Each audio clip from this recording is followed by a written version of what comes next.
Before the phrase smart home existed, before Wi-Fi, before remote controls, before security systems became suburban standard, there was this. Moore had 20 telephones, a master control panel in the foyer, a hidden burglar alarm activated by a secret latch, motorized door systems, remote mechanical controls, exterior lighting that turned night into day. This wasn't decoration.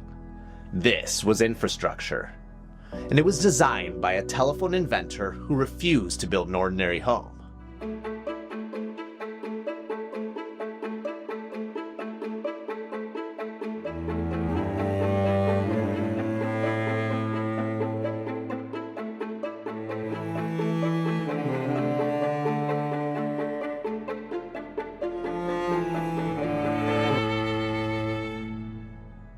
When W.J. Moore purchased this property in 1914, it was already substantial. But he didn't leave it alone. From 1923 to 1927, he transformed it. Not just stylistically, systemically. This wasn't simply a Tudor revival renovation. It was a systems integration project. Cedar siding, stone columns, rolled-edge roof lines with hidden gutters directing rainwater efficiently into the city drainage system. Even the roof had intention.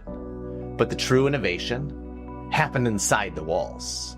Moore did not just operate a telephone company. He embedded one into his home. Over 20 active telephones were wired throughout the structure. Not decorative, operational. Bedrooms, common rooms, service areas, even the garage. In the early 1900s, most homes had no telephone. Some affluent homes had one. Moore had dozens. This wasn't about luxury. It was about connectivity. He was testing scale. He was experimenting with communication inside private space. He was turning domestic architecture into a live demonstration of network infrastructure. This house wasn't simply lived in. It was proof of concept. Nearly 100 years later, the control panel still stands in the foyer. Switches, labels, mechanical logic embedded into the wall. It controlled electrical functions throughout the house. Lighting systems, door functions, security features, centralized systems control. Decades before centralized home automation became common. And remember, electricity itself was still expanding across America at this time. Moore didn't just adopt electrification, he optimized it. One of the most extraordinary features was the hidden burglar alarm. A concealed latch within the wall could activate a mechanism that locked all exterior doors simultaneously. Instant lockdown. Early 20th century. Before alarm companies. Before keypad panels. Before monitored systems. This wasn't paranoia. It was mechanical foresight. Moore thought in systems. He didn't just install locks. He engineered response. Records indicate remote controls that operated motorized hinged home doors. Let that sit for a moment. Motorized doors in the 1920s. Today, we associate that level of automation with luxury custom builds. Moore was experimenting with it a century ago. And then there's the garage. The pulley-driven garage door mechanism. Not improvised. Designed.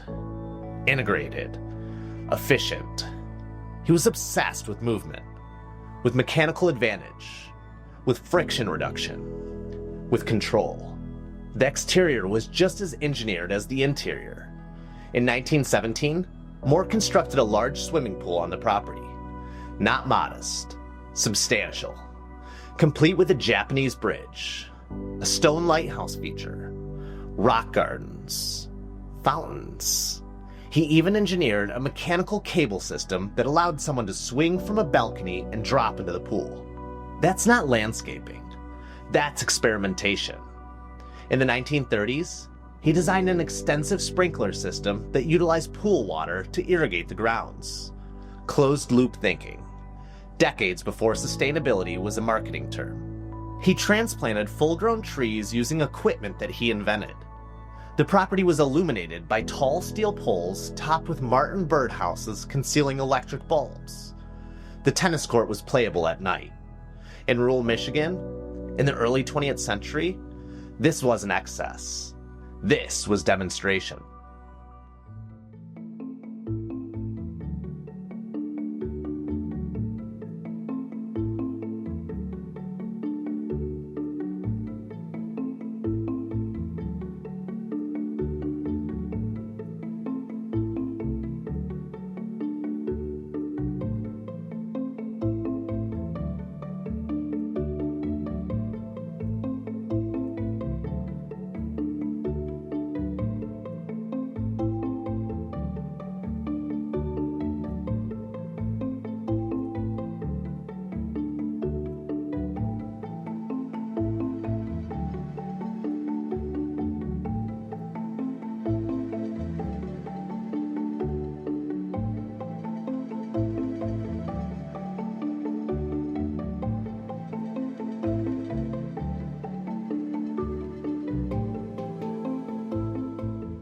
The carriage house echoed the design of the main home, but the second floor served another purpose.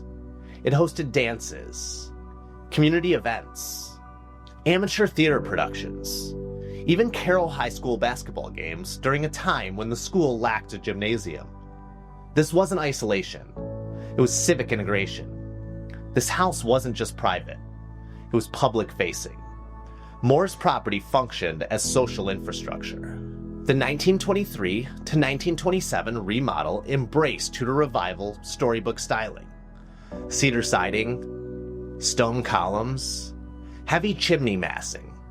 But beneath the romantic aesthetic was industrial precision. The rolled edge roof concealed hidden gutters directing rainwater directly into city sewer systems.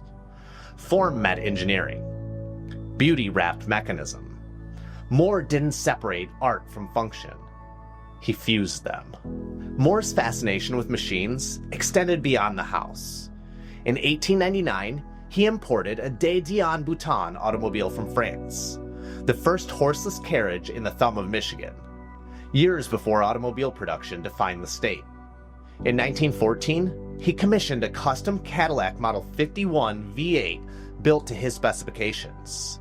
That Cadillac now resides in the Lauwman Museum in the Netherlands. He raced cars, experimented with mechanical systems, participated in the earliest era of combustion engine competition. Some local accounts suggest that he demonstrated early automobiles in Detroit during the industry's formative years. What is certain is this: he loved machines, and this house reflects that obsession.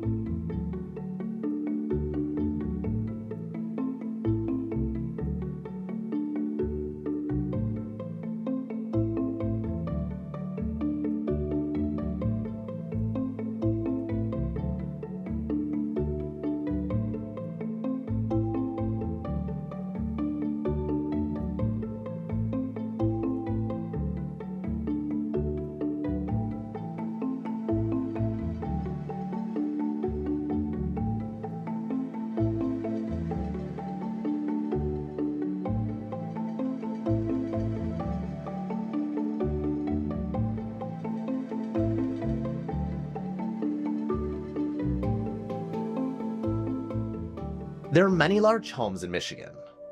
There are many wealthy homes, but very few homes built by inventors who treated architecture as an expansion of their laboratory.